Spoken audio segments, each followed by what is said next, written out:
So why do we need Holy Spirit? Holy Spirit is nothing but the new consciousness which is empowering, which God will put within us. And now why is it important? To carry forward with faith, it is important. To press on in the journey of faith, it is important. There are many challenges in life, many questions in life. So what if we become Christians? What if we follow Jesus? And why are these things? Why are there problems? Why, what is the purpose? So many things that every Christian will struggle to get to know at every stage of life. Even when we are growing in God, even when we are living a life, still we are filled with questions so many times. All those questions are addressed by the Spirit of God. So when we have the Spirit, we have the guidance. And that endurance or the perfecting of our faith, everything will happen by the power of the Holy Spirit. Holy Spirit means it is not something, some power that is hovered and people scream and shout and laugh and they roll on the ground. Holy Spirit doesn't do all these crazy things. So Holy Spirit, God, is very seamless. God's voice just resides within us, being our gut instinct, and always that conscience keeps ticking.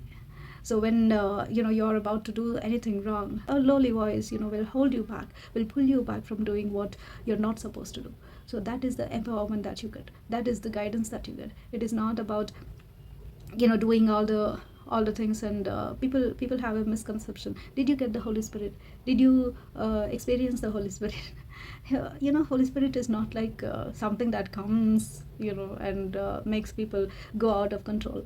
It is not that. And weirdly clapping, weirdly screaming, and hopelessly crying in front of everybody, while singing, while leading, while praying, and all these things are not the works of the Holy Spirit.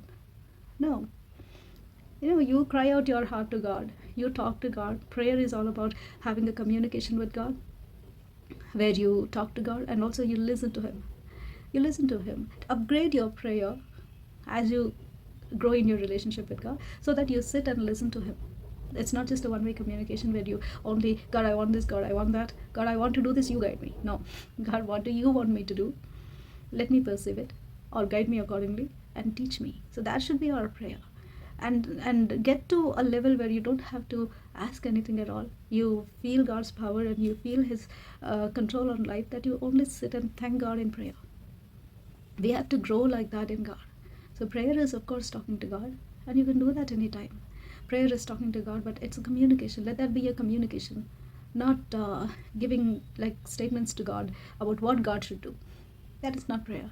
And when you are led by the Holy Spirit in prayer, of course, at that point of time, the Holy Spirit will remind you when you want to take a petition to God. Somehow you get the intuition of knowing what is going to happen or what will be of that person. These things get intense as you keep praying. When you grow in God, you will know how the Holy Spirit is going to work in your life.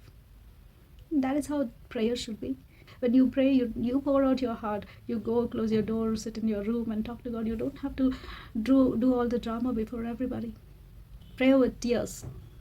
It is not a compulsion that people have to cry out in front of everybody when you're leading in prayer, because your heart is not really aching, and you cannot do all the drama before God. He looks down into our heart and He knows what is there already. And let your prayers be very simple and straight. When we are praying in the congregation amongst the people, ask God what is needed. Guidance to understand His word, guidance to understand the message. That is enough. So Holy Spirit is not something that will make you behave weird, go out of control. No, Holy Spirit will hold you to discipline, will make you, live straight, live right in the sight of God. Holy Spirit is always about, being our conscious, working like an alarm, like watch, take a watch, be careful, don't do this, you're not supposed to do that, you're not supposed to be like that. That is the guidance that we feel from inside, as our conscience will guide us. That's all.